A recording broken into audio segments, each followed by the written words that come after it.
Hello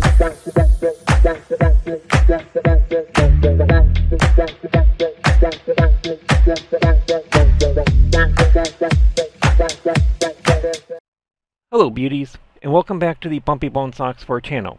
In this video, we're going to be picking open this Master Lock 6271 puck lock, so let's go ahead and get started. Now this lock historically has given me a lot of problems. In fact, recently I've been able to get to the point where I can open them consistently. So yay, I'm actually really excited to be creating this video here.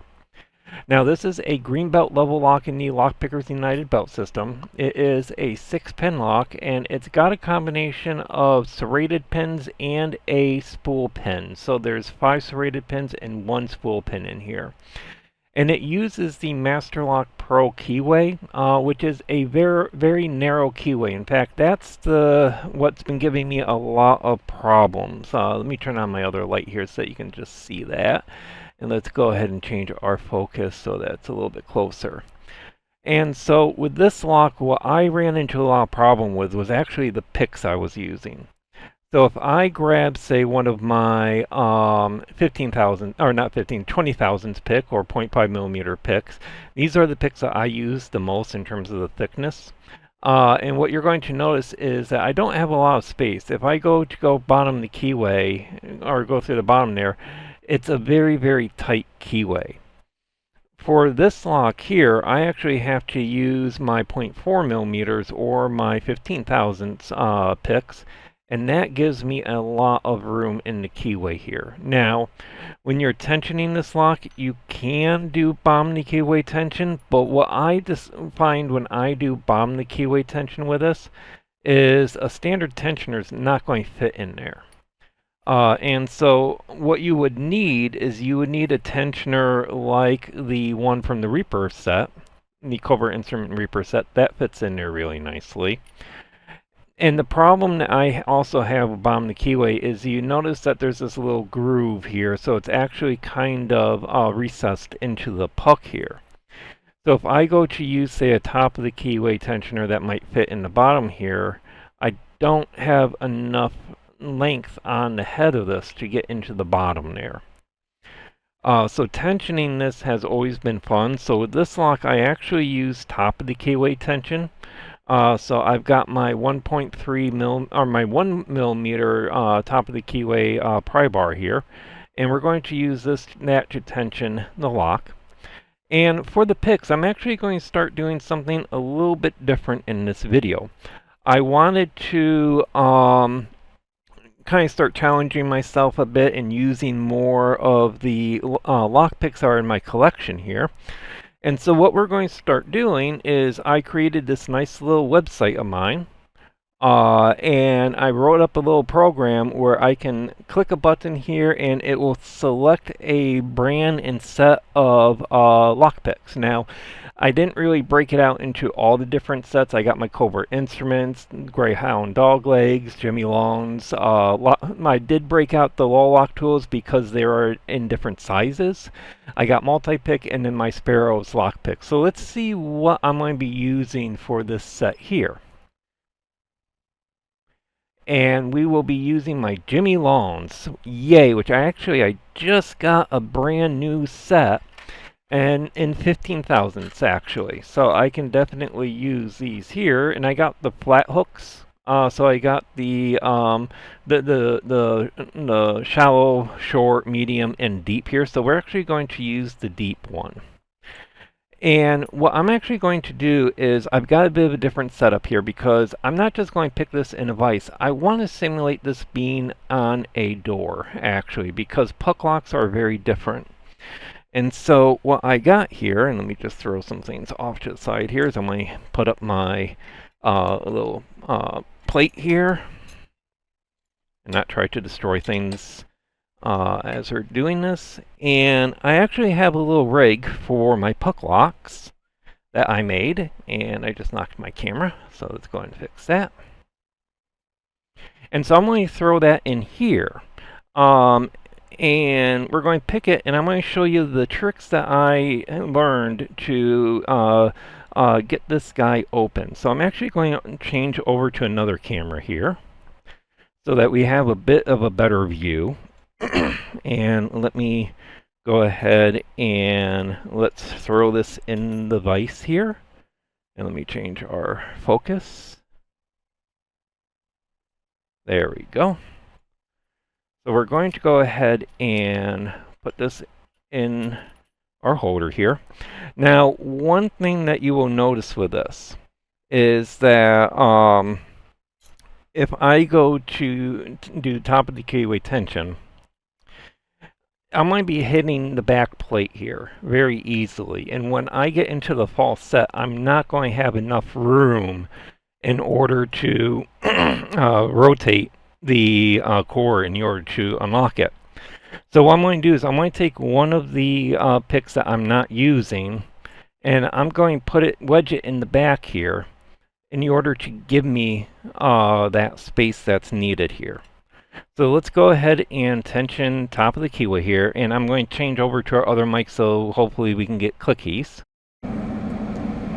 All right, so I'm going to be using the deep hook here, and let's get started. So I'm actually going to start in the back this time. So here's 6. All right, 6 is pretty set. All right, let's move forward. 5. Nice click on 5. 4 is loose. 3. All right.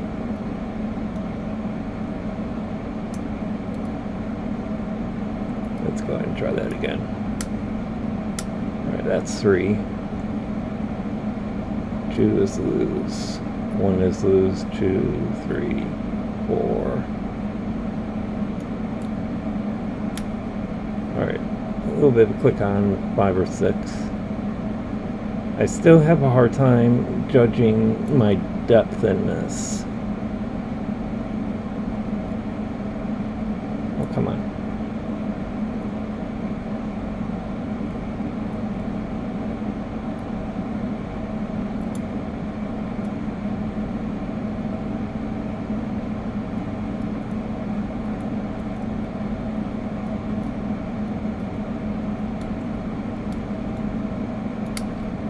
Alright, there was a nice click on 6.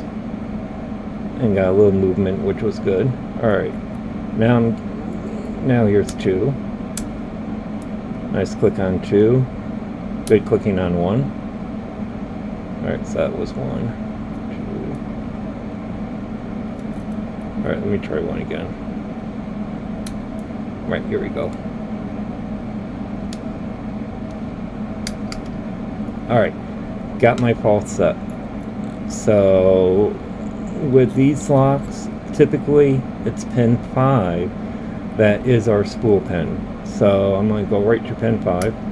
Yep, that's our spool pin. And let's go ahead and counter rotate. And I dropped something. Where did I drop it? Alright, here we go. 2 and 1. And we are open.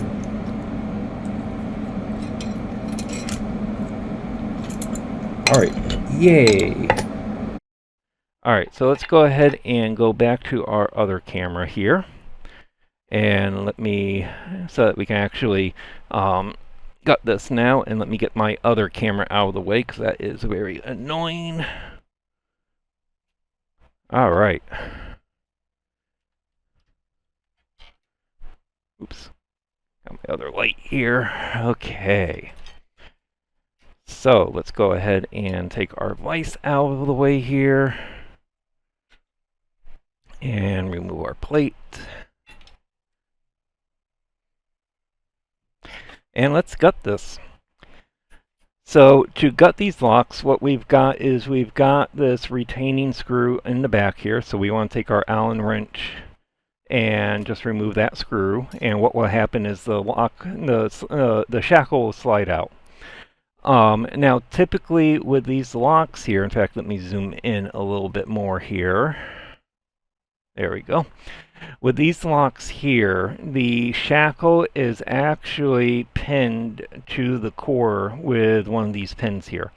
These are a gigantic pain in the butt to get out.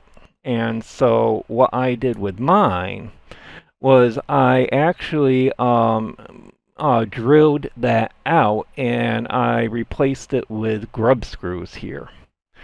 So I can actually take an Allen wrench here and unscrew these. And I got them on both sides just to ensure that I don't go too deep and miss the shackle there. And so now I can just easily remove the shackle to gut the core. Um, so if you're getting a brand new one, you do have to remove that pin because they do have this set up so that it will only rotate 90 degrees. They do have the holes on the bottom that you can use to repin, but the problem with that is that with the shackle, it blocks you from being able to utilize that. So you have to remove the shackle in order to repin these locks. All right, so let's go ahead and grab our fowler here. And let me get a pinning mat.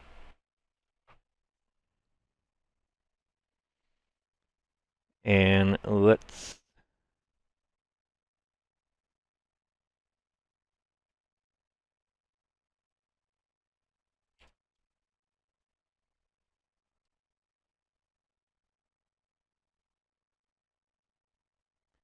all right, so I dropped a couple of security pins. Good lesson here in terms of the importance of shimming. So let's go ahead and get these out first here. So I'm going to grab our springs and then just dump those. And so these are our 1 and 2. They're both the same.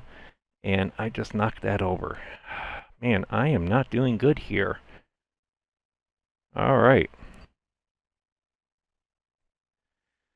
A lot of lessons being learned in this video. All right, so let's go ahead and repin this. Put you here.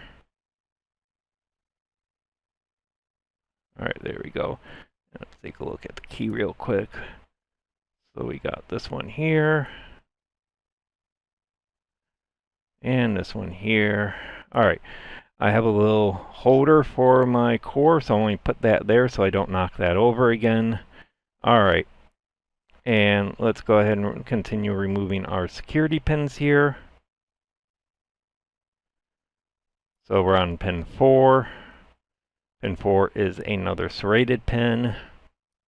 Pin 2 or pin 5 is our serrated spool. And then pin 6 is another serrated pin. All right, so there we go. Let's get our springs out there. They're just typical springs. All right, and let's go ahead and take a look at our key pins now that I got them back in place. So let's go ahead and get one out. 2. My hands are not wanting to work with me today. 3. 4. 5. And 6. All right, so let's go ahead and take a quick look here. So what we got here is we've got our security pins and key pins here. So for our security pins, we've got decent serrated pins on pins 1, 2, 3, 4, and 6. And then on pin 5 here, we've got our nice serrated spool pin, which typically you see in American lock. It's kind of nice to see that they included it with these locks here. And then on our key pins, we have serrated key pins, which is really nice too. So it's decent security and all that. All right, so let's go ahead and throw this back together.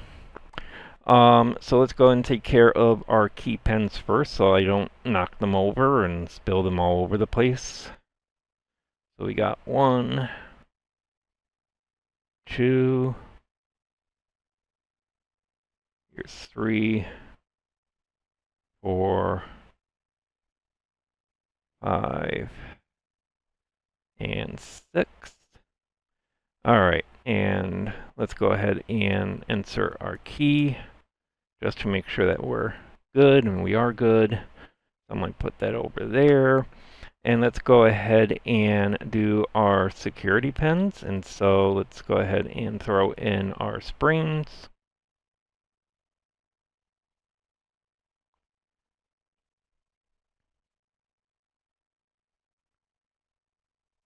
And 5 and 6.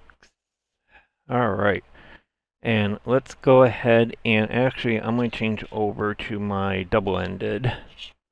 Because what we're going to do is we're actually going to start in the middle and work back. So here is 3. And I want to make sure that our serrations are oriented right, because if you look real close, in fact, let me show that real quick here. So let's go ahead and go back to a close zoom. So if you look really close, what you'll notice is that on one end of the serrated pin, it's a little bit thicker than the others. And I just dropped that serrated pin. All right, so fortunately, I've got replacements. So we want to make sure that we have those oriented, and this is a fun video this time. I don't know why I'm having so much issues with this one. All right, so, and this is one reason why it's kind of important to have replacements available, because, you know, it is real easy to accidentally lose a pen. All right, so we got that taken care of. All right, so let's go ahead and continue pinning this guy up. All right, so let's go ahead and put in our serrated spool. All right, and then pin 6, which is going to be a standard, not standard pin, a serrated pin. All right, let's go to pin 3. And the rest of these are all serrated, so we're just going to make sure that we have that oriented correctly. All right, there we go. Now, to avoid mistakes of the past, I'm going to grab a shim.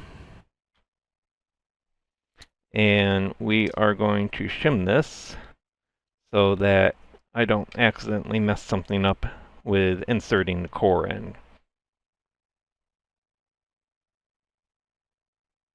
All right, so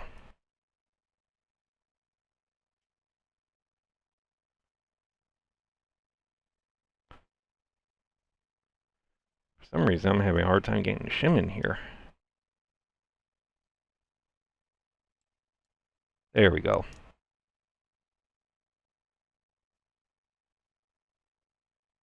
All right, so we got our shim in place. Let's go ahead and get our core in place. Yay. Let's go ahead and lock that. Let's go ahead and put our shackle in place and screw in our grub screws.